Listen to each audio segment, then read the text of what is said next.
कुछ मांगा। स्तुती असो देवाची। अद्भुत रीतीनं आज पुन्हा एकदा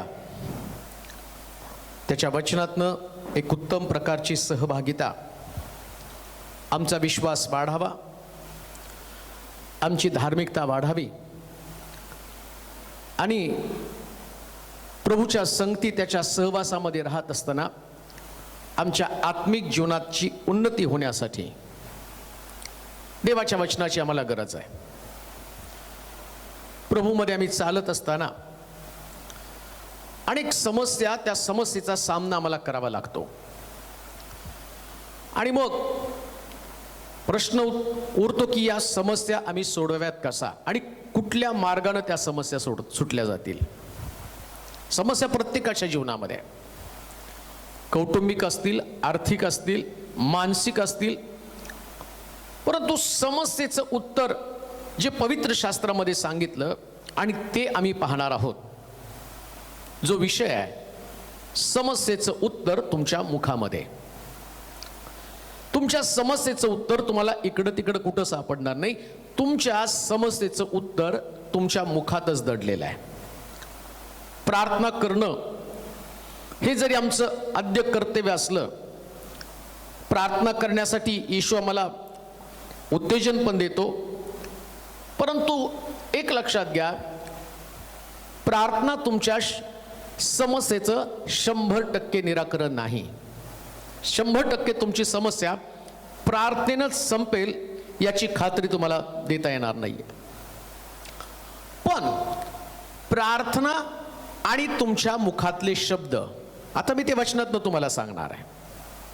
तुमच्या समस्येचं उत्तर तुमच्या मुखामध्ये लपलेलं आहे। मार्काचं शुभवर्तमान 5वा अध्याय आणि त्याची 25 पासून 34 पर्यंतची वचनं आम्ही वाचणार आहोत।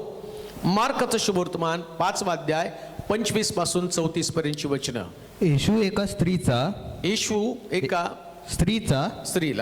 स्त्रीचा रक्तस्राव नाहीसा करीतो। येशू एका स्त्रीचा रक्तस्राव नाहीसा करीतो आणि तेथे रक्तस्रावाने 12 वर्ष पिडलेली 12 वर्ष पिडलेली एक स्त्री होती। तिने बऱ्याच वैद्यांच्या हातून पुष्कळ हाल सोसून आपल्याजवळ होत नव्हतं ते सर्व खर्चून टाकलं होतं। तरी तिला काही गुण न येता तिचा रोग बळावला होता। येशूविषयी येशूविषयीच्या गोष्टी ऐकून ती त्या गर्दीमध्ये शिरली आणि त्याच्या मागे येऊन त्याच्या कपड्याला शिवली, कारण ती म्हणत होती केवळ याच्या वस्त्राला शिवले तरी मी बरी होईल।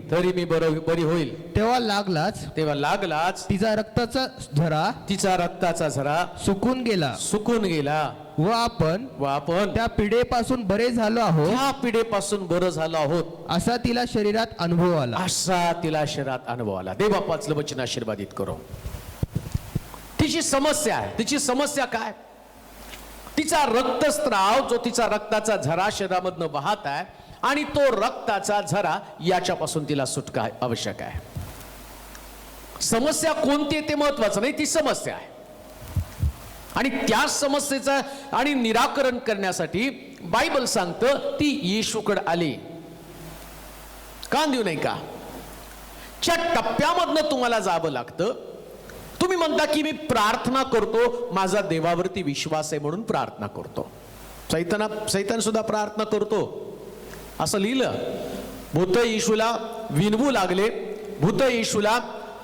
लागले आणि ते म्हटले की आम्हाला या डुकरांमध्ये शिरण्याची आज्ञा करा।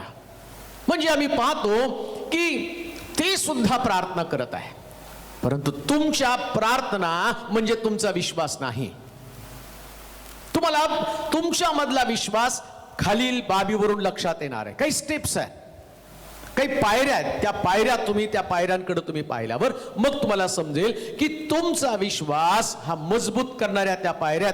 आणि त्यातली पहिली गोष्ट आम्ही वाचणार आहोत पहिलं वचन 25 वचन आपण वाचूया. आणि तेथे रक्तस्रावाने 12 वर्ष पिडलेली 12 वर्ष पिडलेली एक स्त्री होती. तिने बऱ्याच वैद्याच्या हातून पुष्कळ हाल सोसून आपल्याजवळ होते नव्हतं ते सर्व खर्चून टाकले. पहिली गोष्ट, जोपर्यंत तुम्ही तुमचं काहीतरी खर्च करत नाही ना, तोपर्यंत तुमच्या समस्येचं निराकरण होणार नाही.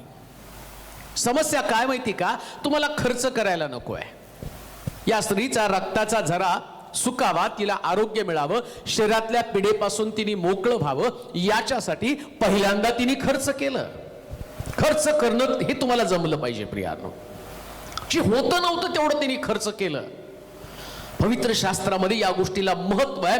जोपर्यंत तुम्ही खर्च करत नाही तोपर्यंत विश्वासाची निर्मिती पण होऊ शकत नाही. समजा त्या बाईकडे पैसा अजून पण असता तर ती म्हटली असती, अजून एखाद्या डॉक्टरकडे जाऊ, अजून एखाद्या चांगल्या हॉस्पिटलमध्ये जाऊ, अजून चांगला कोणाचा तरी सल्ला घेऊ. आम्ही पाहतो की ती आणि तिच्याकडे ऑप्शन्स राहिले असते. खाऊन देऊ नये का?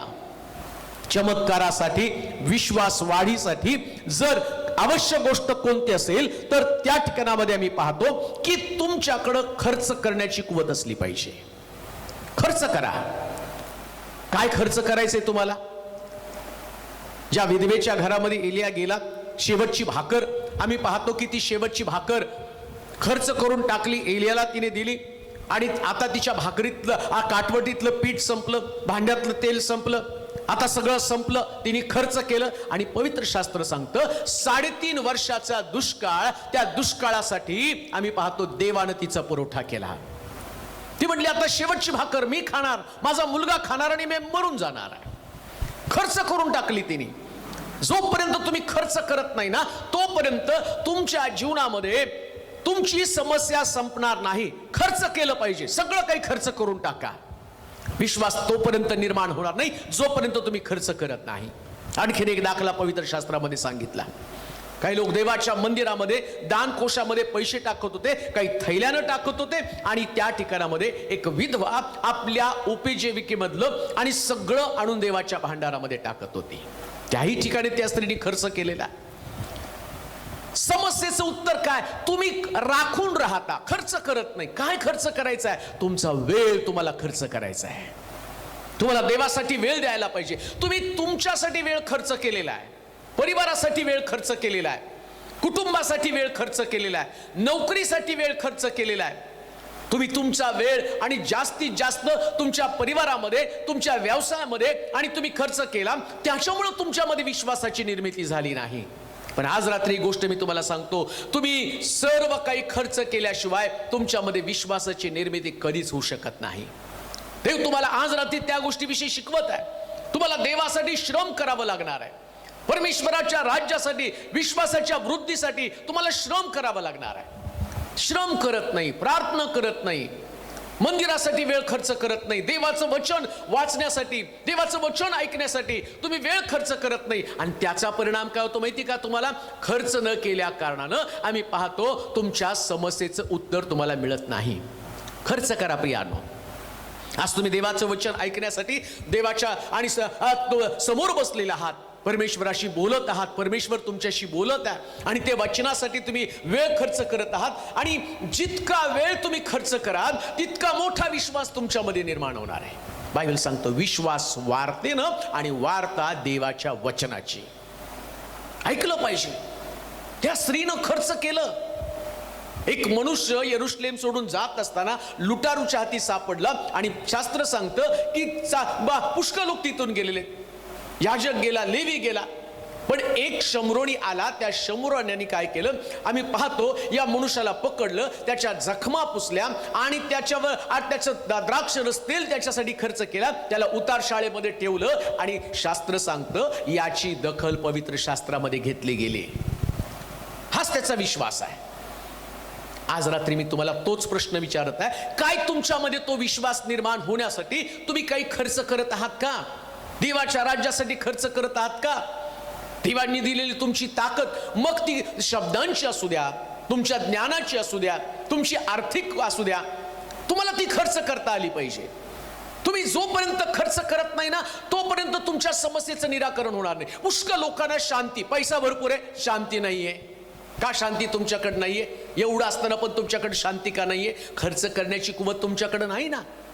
द्या म्हणजे तुम्हाला दिलं जाईल, तुम्ही आणि प्रभूच्या राज्यासाठी द्याल आणि देव तुम्हाला त्याची शांती देईल. जग देतो तसली शांती नाही, वस्तूची शांती नाही, अंतःकरण स्थिर करणारी शांती. 100% तुमच्यामध्ये एक आत्मविश्वास निर्माण करणारी शांती, 100% तुमच्यामध्ये आरोग्य निर्माण करणारी शांती. आणि म्हणून आम्ही लक्षात घ्या की जो आम्ही खर्च केल्याशिवाय, आम्ही वेळ दिल्याशिवाय कोणत्याही परिस्थितीमध्ये आम्ही विश्वास वृद्धी करू शकत नाही. या स्त्रीनं पहिलं काम काय केलं असेल? पहिलीच पायरी आम्ही पाहतो, तिनं सगळं काही खर्च करून टाकलं. सगळं खर्च करून टाका. अजून एक तुम्हाला महत्वाची गोष्ट मी सांगतो. कधी कधी आम्हाला असं वाटतं थोडीशी प्रार्थना केली, प्रार्थना केल्याबरोबर लगेच आमच्या शरीरामध्ये बदल व्हायला पाहिजे. नीट ऐका. आजारी असता तुम्ही, जसं पवित्र शास्त्रामध्ये सांगितलं, लाजर आजारी पडला आणि त्याच्या बहिणीनं येशूला निरोप पाठवला, तुझा मित्र लाजर आजारी पडलेला आहे आणि तू त्याला भेटण्यासाठी. येशू तिथं गेला नाही आणि शास्त्र सांगतं लाजरस मेला. मग शिष्यांना पण कळालं, ते म्हटले प्रभूजी आपण लाजरसला भेटायला जायला पाहिजे.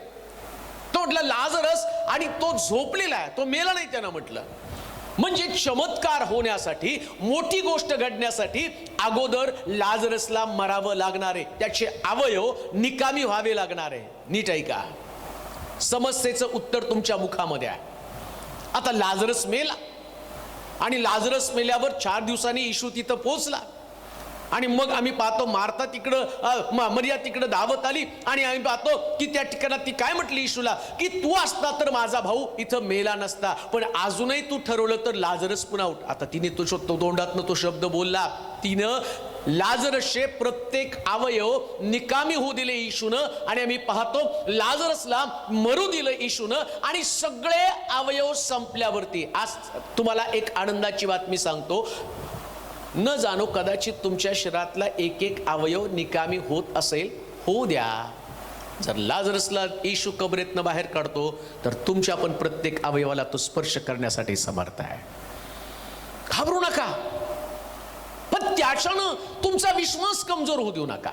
लगेच सगळं संपलं म्हणून समजू नका. आणि मरिया म्हणते आता कबरेतनं वास येत असेल, कबरेकडे कशाला जायचं?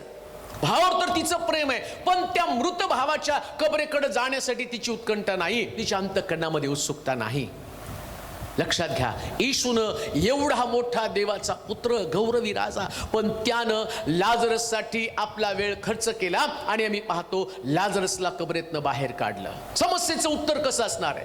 जोपर्यंत तुम्ही देवासाठी वेळ खर्च करत नाही, प्रार्थनेसाठी वेळ खर्च करत नाही, सुवार्तेसाठी वेळ खर्च करत नाही, विश्वास वृद्धीसाठी वेळ खर्च करत नाही, तोपर्यंत तुमची समस्या सुटणार नाही. पुष्कळ लोकांना झटपट समस्येचं उत्तर मिळालं पाहिजे. 2 शुक्रवार, 3 शुक्रवार, 4 रविवार, 5 रविवार, मग झालं का? मग होईल का? आमचे जे प्रश्न सुटतील का? नाही हो.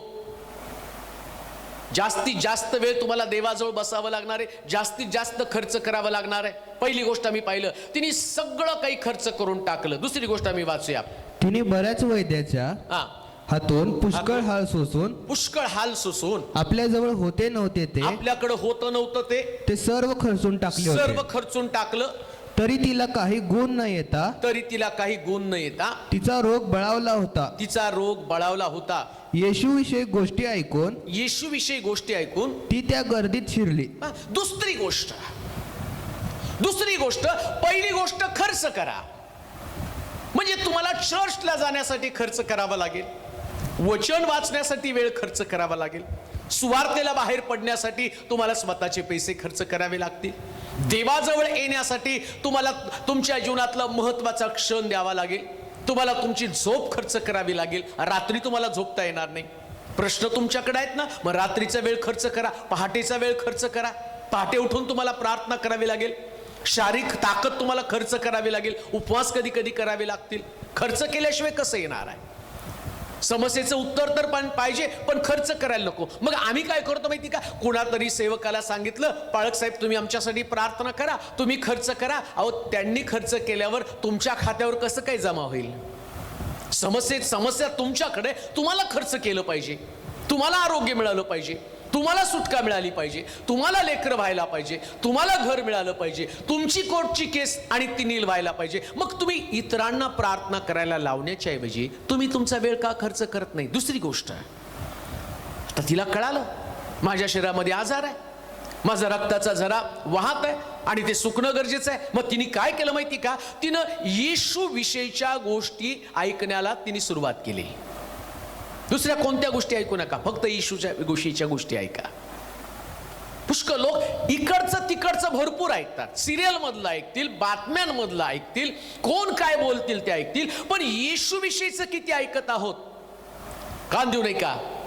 मत्त्याचं शुभवर्तमान 14वा अध्याय पहिलं वचन वाचता का? मत्त्याचं शुभवर्तमान 14वा अध्याय आणि त्याचं पहिलं वचन. त्यावेळी हा मांडलिक हेरोदाने हेरोदानं येशूची कीर्ती ऐकली, येशूची कीर्ती ऐकली आणि आपल्या सेवकांना म्हटले, आपल्या सेवकाला म्हटलं, हा बाप्तिस्मा करणारा योहान आहे. हा बाप्तिस्मा करणारा योहान आहे. हा मेलेल्यातून उठवण्यात आला आहे. हा मेलेल्यातून उठवलेला आहे. म्हणून ह्याच्या ठाई अद्भुत कृत्य करण्याचे हे सामर्थ्य कार्य करीत आहे. आता हेरोदानं सुद्धा येशू विषयीच्या गोष्टी ऐकल्या, पण हेरोदामध्ये सगळ्या संसारिक गोष्टी आहेत. लक्षात घ्या, येशू विषयीच्या गोष्टी ऐकल्या आणि जे अद्भुत काम येशू करत आहे हे ऐकल्यावर त्याला योहानाची आठवण आली. कधी कधी ऐकतो येशूच, पण विचार मात्र दुसऱ्याच कोणाचे तरी करत असतो. लक्षात घ्या, ऐकणं कशाला म्हटलेलं आहे? येशू विषयीच्या गोष्टी ऐकल्या तर येशूचेच विचार करावे लागणार आहेत.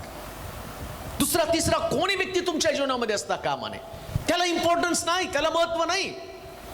येशू विषयी जर तुम्ही ऐकाल, येशूनं केलेलं महत्कृत्य, त्यानं कशा पद्धतीने प्रश्न सोडवले, कोणत्या प्रकारचे प्रश्न सोडवले. कित्येक वेळा जो आजार मला झाला ना, त्या आजारासंबंधानं कोणीतरी येऊन सांगतं अमक्या व्यक्तीला आजार झाला आणि त्याला करोना झाला, तो 2 दिवसातच मेला, तो 4 दिवसामध्येच मेला. कोणीतरी म्हटलं अमक्याची किडनी फेल झाली आणि तो तुमच्यासारखाच, आणि तो 2 दिवसात मेला. अहो, तुमचा आजार बळावणार आहे, वाढणार आहे, तो कमी नाही होणार आहे. पण तुम्ही जर ऐकलं, येशूनं लाजरसला कबरेतनं, त्याची बहीण म्हणते वास येत असेल, परंतु येशू तिथं गेला आणि लाजरसला कबरेतनं बाहेर काढलं. आपोआप तुमची समस्या तुम्हाला समजली आणि तुम्ही येशूविषयी ऐकल्यामुळं तुमच्यामध्ये प्रचंड विश्वासाची निर्मिती झाली. येशूविषयी ऐका. डॉक्टर काय सांगतात ते ऐकू नका. कोर्ट केस मध्ये जज काय तुमच्याविषयी बोलतो, तुमची केस कशी वीक आहे आणि कशा पद्धतीनं, जसं मी पाहतो की त्या ठिकाणामध्ये आणि अब्रामा संबंधानं म्हटलं सारेची कूस बंद झाली, परंतु देव त्याच्याशी बोलत असताना त्याला म्हटला मी सारेपासून तुला मुलगा देणार आहे. अब्राम म्हणतो म्हातारा झालेला मनुष्य आणि त्याला कसं लेकर होईल, परंतु तरी सुद्धा त्यानं देवाचा शब्द ऐकला आणि परमेश्वर त्याला म्हटला आकाशातल्या ताऱ्याकडे पहा आणि त्या ताऱ्यांप्रमाणे समुद्रातल्या वाळूकडे पहा, वाळू सारखी तुझी संतती निर्माण करेल, एवढी संतती तुला होणार आहे. बायबल सांगतं अब्रामानं देवाचा शब्द ऐकला आणि गर्दीमध्ये या स्त्रीनं सुद्धा येशू विषयीची वार्ता ऐकली. आज तुम्ही जे देवाचं वचन ऐकत आहात, हेच वचन तुमच्यामध्ये एक विश्वासाच्या क्रियेला सुरुवात होणार आहे. तुमचा विश्वास बळावणार आहे आणि देवाविषयी ऐकल्यामुळं, येशूविषयी ऐकल्यामुळं तुमचा व्याधी, तुमचा विकार, तुमचं समस्या आणि समस्या केव्हा तुमच्यातनं निघून जाईल. जोपर्यंत तुम्ही येशूचं ऐकत नाही तोपर्यंत ती जाणारच नाही.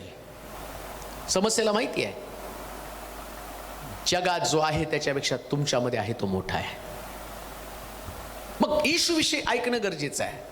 हेरोदानं सुद्धा येशूविषयी ऐकलं, पण त्याच्या डोक्यामध्ये काय होतं? त्याच्या डोक्यामध्ये योहान होता. आमच्याही डोक्यामध्ये अशाच प्रकारच्या कोणत्या तरी गोष्टी आहेत. ऐकतो येशूविषयी, पण बाकीचंच डोक्यामध्ये खूप आहे.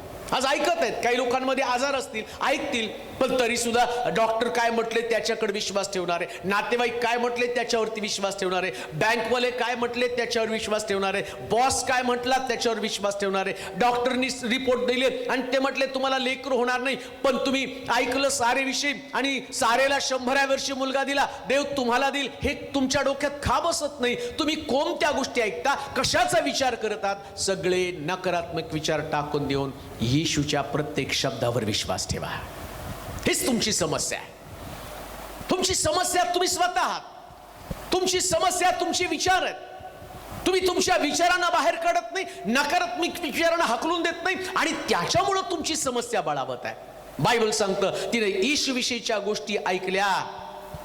तिसरी गोष्ट मी वाचूया, तिसरी गोष्ट त्याच्यामध्ये.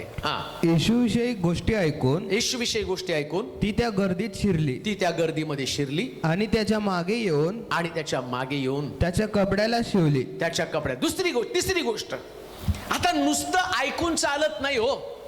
ऐकलं तरी आजूबाजूला गर्दी आहे आणि गर्दीमधनं तुम्हाला वाट काढावी लागणार आहे. ही गर्दी जी आहे ना, ही गर्दी तुम्हाला अभिषेकाच्या जवळ, चमत्काराच्या जवळ जाण्यापासून अटकाव करते.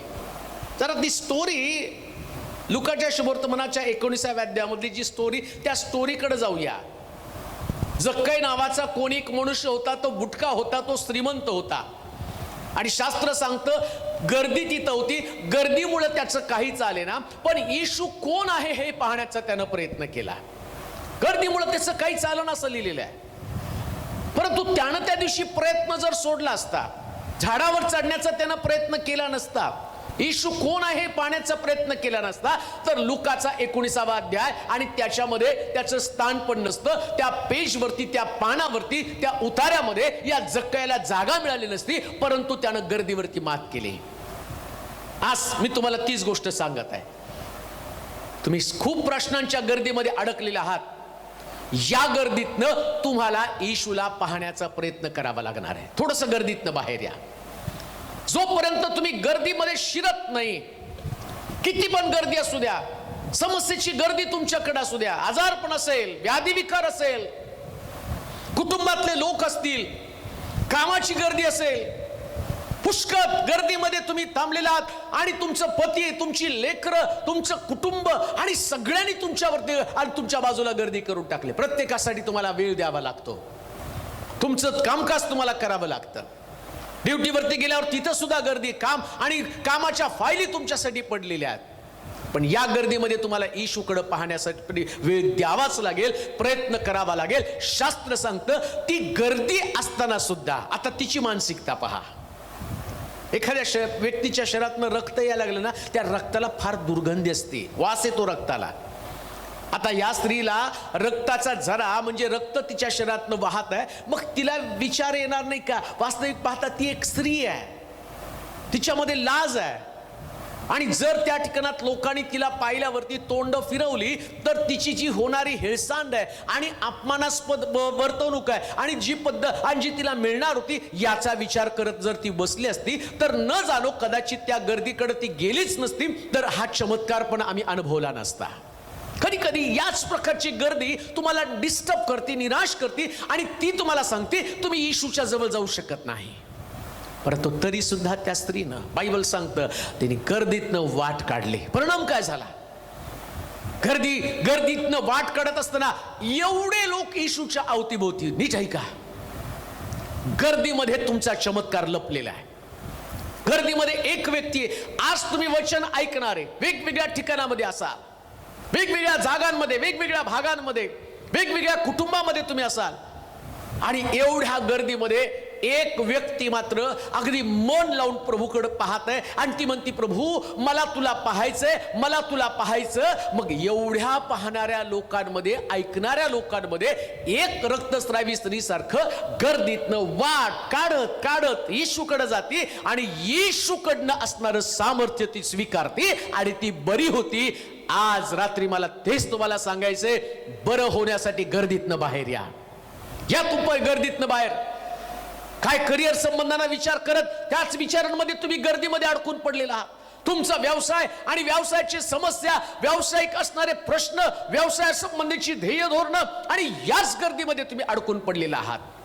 आपला परिवार, आपली कुटुंब, आपली लेकरं, आपली नातवंड आणि सगळ्या गोष्टीमध्ये तुम्ही अडकून पडलेला आहात. बायबल सांगतं आम्हाला गर्दीतनं बाहेर येणं गरजेचं आहे. आणि आम्ही इथं पाहतो ती येशू भोवतीची असणारी गर्दी आणि त्या गर्दीतनं त्या ठिकाणात ते बाहेर पडलं. 38 वर्षाचा दुखणेकरी असं लिहिलंय तिथं. तळ्याचं पाणी हलण्याची वाट पाहत होता आणि 38 वर्ष त्यानं गर्दी पाहिली आणि त्या गर्दीतनं तो बाहेर पडायला तयार नाही. 38 वर्ष वाया घालवलेली आहे. त्या तळ्यावर पण गर्दी होती, देवदूत येत होता, पाणी हलवत होता. गर्दी होती म्हणून देवदूतानं आपलं काम नाही थांबवलं.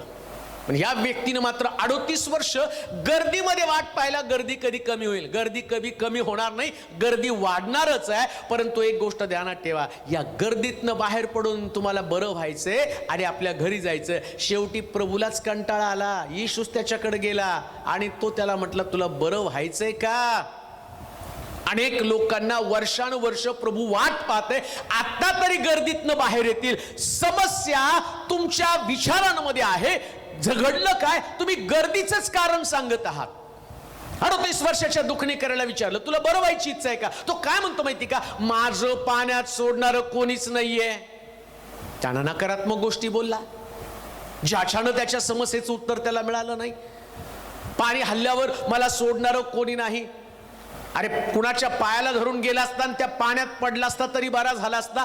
प्रॉब्लेम तुझी नकारात्मक विचारसरणी. तू गर्दीतल्या लोकांना बघत बसलेल्या. गर्दीत असणार आहे, प्रत्येकाकडं समस्या अडचणी आहेत. या गर्दीतनं तुम्हाला बाहेर पडावं लागणार आहे. तिसरी गोष्ट वाचूया, चौथी गोष्ट आपण वाचूया त्याच वचनामध्ये. चौथी गोष्ट मार्क शुभवर्तमान. हा, येशूविषयी गोष्टी ऐकून हा, ती त्या गर्दीत शिरली. ती त्या गर्दीत शिरली आणि त्याच्या मागे येऊन त्याच्या कपड्याला शिवली.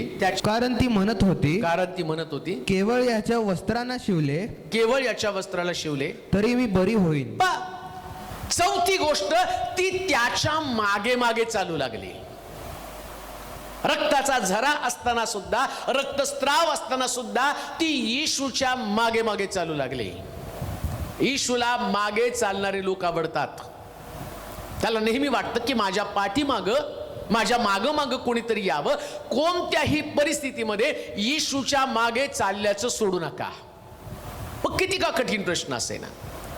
रक्ताचा झरा होता. लोक मला काय म्हणतील, लोक माझा काय विचार करतील, त्यांना आवडतं का नाही, मला कोणी ढकलून देईल, मला त्याच्या जवळ कोणी जाऊ देईल, याचा विचार करत बसली नाही. तो जसं जिथं जाईल तिथं मी जाणार आहे. पेत्र म्हणतो नाही का, प्रभू तुम्हाला सोडून जाऊ तरी कुठं, जीवनाच्या गोष्टी केवळ तुमच्या जवळ आहेत. थांबवलं का चालणं? प्रार्थना करणं थांबवलं? येशू कुठं जातो तिथं त्याच्या मागे तुम्ही गेला का? याईर सुद्धा त्याची मुलगी आजारी असताना, आणि आम्ही पाहतो येशूच्या मागे मागे तो चालू लागला. येशू त्याच्या बरोबर त्याच्या घरी गेला नाही, त्यानं फिरवलं सगळीकडे त्याला. इथं तुम्ही बघाल त्याच्यामध्ये याईर त्याच्या माग माग फिरत आहे. या बाईला बरं केलं आणि त्या याईराची मुलगी तिकडं मरून पडलेली आहे. पण तरी सुद्धा याईर काही त्याच्या घरी गेलं नाही. लोक आले आणि ते म्हटले, तुझी मुलगी मेली, आता गुरुजीला त्रास देऊ नकोस. येशू म्हटलं, यांच्या बोलण्याकडे लक्ष देऊ नकोस, तुझी मुलगी झोपलेली आहे. कारण याही परिस्थितीमध्ये तो येशू कुठं गेला तिथं गेला. कान देऊ नाही का? तुमच्या प्रश्नाला तिथंच टाका आणि येशूच्या मागे चालू लागा. ज्यावेळेस तो येशूच्या मागे चालू लागला, बायबल सांगतं आता ती पण येशूच्या मागे चालू लागली आणि ती म्हटली, ती बोलली. काय बोलली माहिती का? मी याच्या वस्त्राच्या गोंड्याला स्पर्श करते आणि बरी होते. कान देऊ नाही का? म्हणून मी म्हटलं, समस्येचं उत्तर तुमच्या मुखामध्ये आहेत. त्या दिवशी त्या सभेमध्ये अनेक लोकांकडे रोग होता, अनेक लोकांकडे व्याधी होते, अनेक लोकांकडे विकार होते, अनेक लोकांकडे प्रश्न होते, पण बोललं कुणीच नाही. ते असेच चालत राहिले. आज रात्री मी तीच गोष्ट तुम्हाला सांगतो. बोलायला सुरुवात करा, बरे व्हायला सुरुवात व्हाल. बोलायला सुरुवात करा, फेल्युअर तुमच्या जीवनातलं निघून जाईल.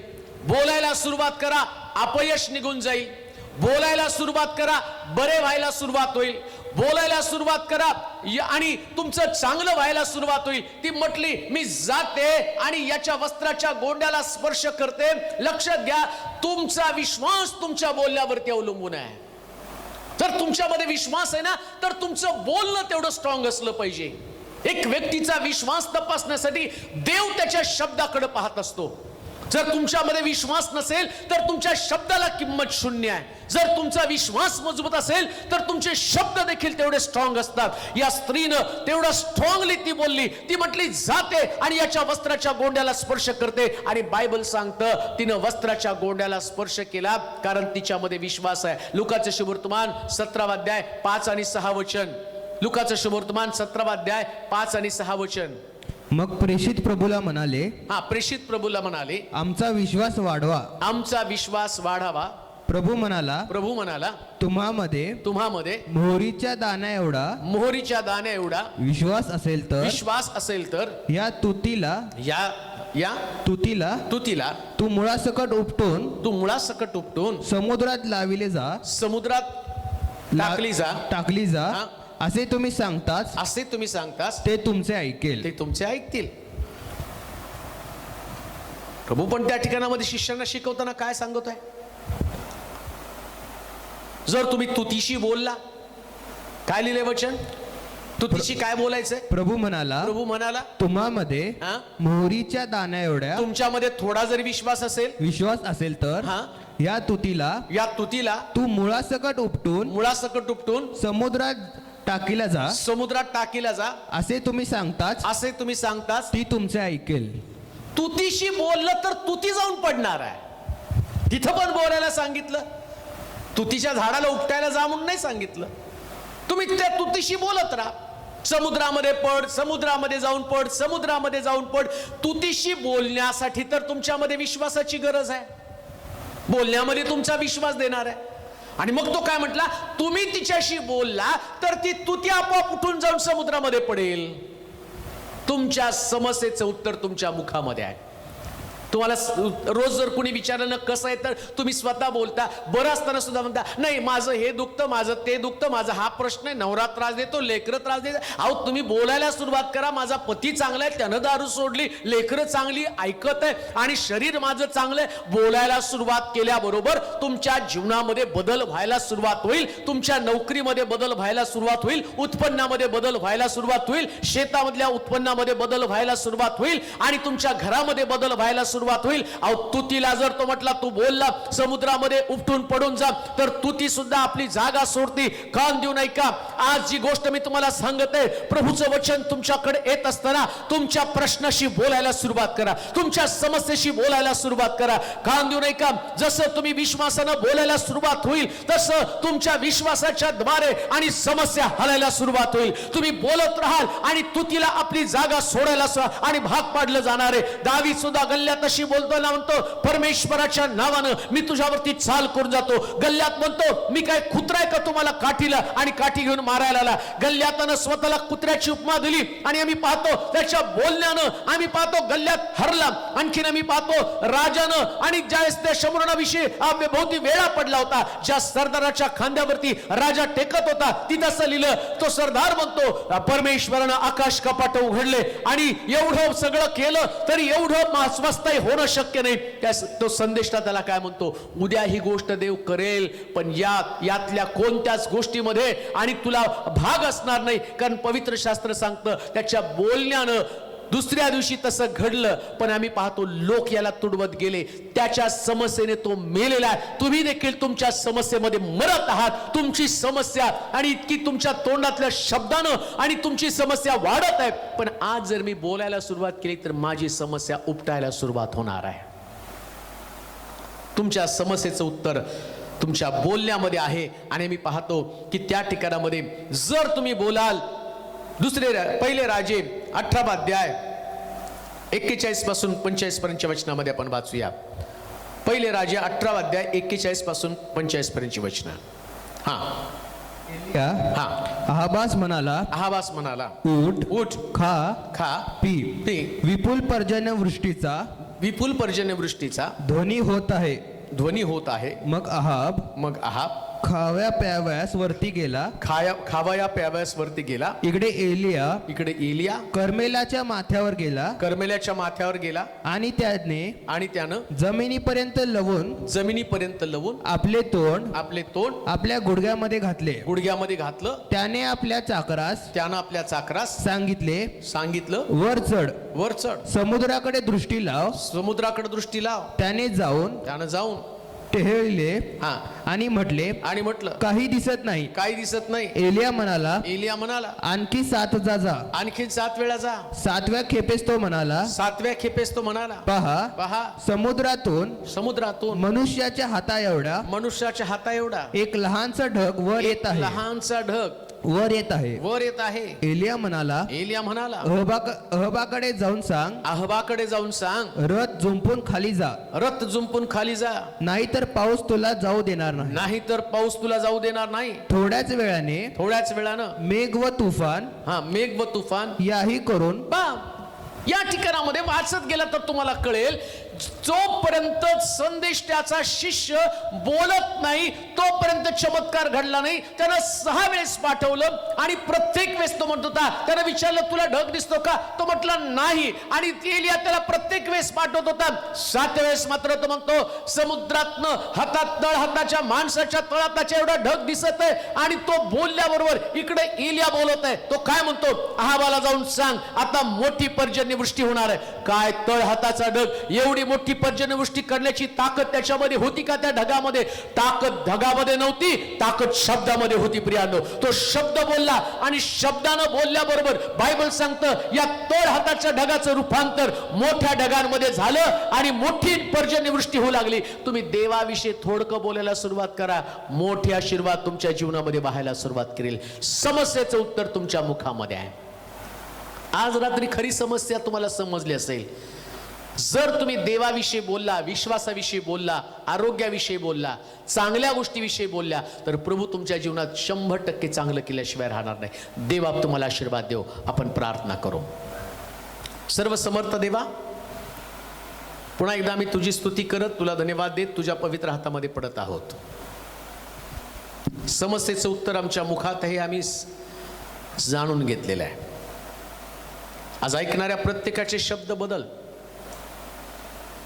त्यांना देवाविषयीचं प्रेम उत्पन्न कर, देवाच्या वचनाविषयीचं प्रेम उत्पन्न कर.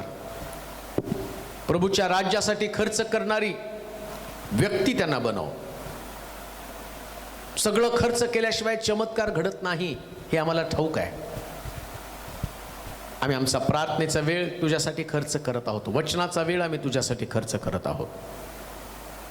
आम्ही कुठंच कमी पडू नये याची खबरदारी मला घेण्यासाठी सहाय्य कर देवा. तुझा अनुग्रह, तुझी कृपा, तुझी दया आणि तुझं वात्सल्य संपन्न जीवन आम्हाला प्राप्त होऊ दे. रक्तस्रावी स्त्रीसारखं तुझ्या मागे चालण्याची ताकद आम्हाला दे. लोक काय म्हणतात त्याचा विचार करण्याच्या ऐवजी देव आमच्या संबंधानं काय विचार करत आहे तीच भावना आमच्यामध्ये उत्पन्न कर. आणि जे लोक तुझं वचन ऐकत आहे अशा प्रत्येकाच्या मुखामध्ये आज नवीन शब्द घाल. तुझं वचन परिस्थितीला बदलणारं वचन आहे. आणि म्हणून आज ऐकणाऱ्या प्रत्येकाचे शब्द बदल. त्यांनी नकारात्मक बोलू नये. शब्दाला धार आहे आणि याच शब्दानं जसं सांगितलं, तुतीला तू बोलशील समुद्रामध्ये उपटून पड, तर तुती सुद्धा पडते. आज ऐकणाऱ्या प्रत्येकाला तसे शब्द दे आणि शब्दानं परिस्थिती बदलून टाक. येशूच्या नावात ही प्रार्थना विनवणी केली म्हणून तो आहे. आमेन.